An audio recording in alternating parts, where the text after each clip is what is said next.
Sou o Dr. Marcos Costa, engenheiro agrônomo, e estamos aqui para falar sobre a cultura do trigo, fazendo uma retrospectiva, principalmente a partir da geada que ocorreu nos dias 21 e 22 de agosto deste ano.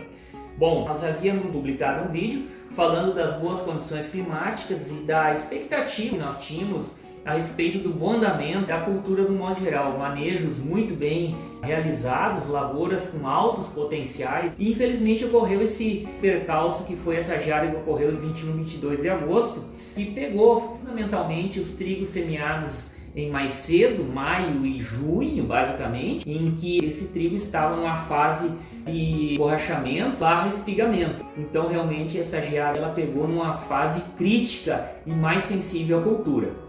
Pois bem, as demais lavouras semeadas no subsequente a essa data, um período mais tardio, realmente são as lavouras aí que apresentam um bom desenvolvimento. A gente observou então a questão do manejo fitossanitário muito bons da lavoura, manejo nutricional muito bem conduzido, e lavouras então, mesmo sendo um período, uma segunda época de plantio, com um altíssimo potencial de rendimento. As perdas com as quais eu comentei giram na faixa de 30%. Hoje o estado do Rio Grande do Sul, essa safra, plantou 920 mil hectares, é uma das maiores áreas que foram plantadas desde 2014.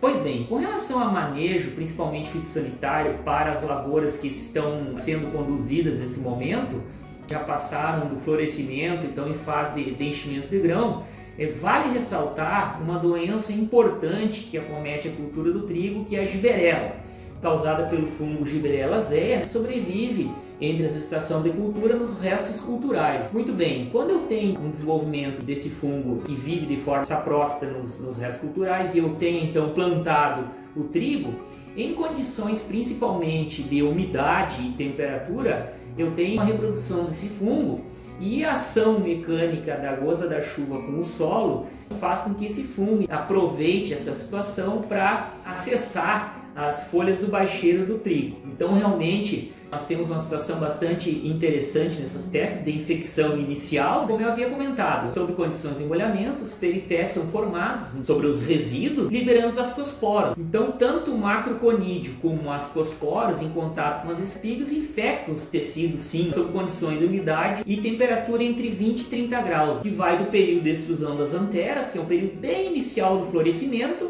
até o estágio de grão em massa.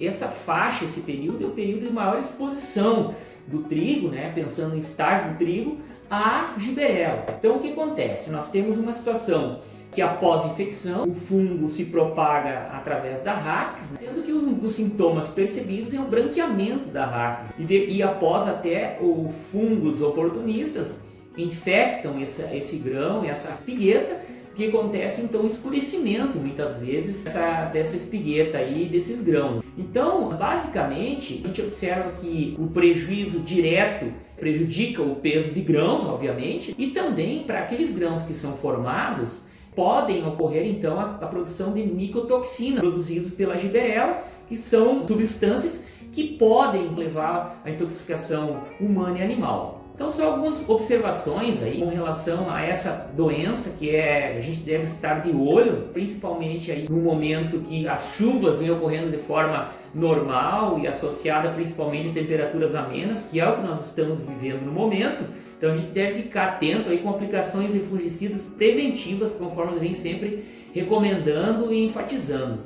Então a gente está aqui para realmente trazer todo o apoio ao triticultor, levando as informações, as tecnologias para que ele conduza da melhor forma essa lavoura, obtendo aí altos potenciais produtivos para uma cultura que é tão importante para todos nós. Muito obrigado.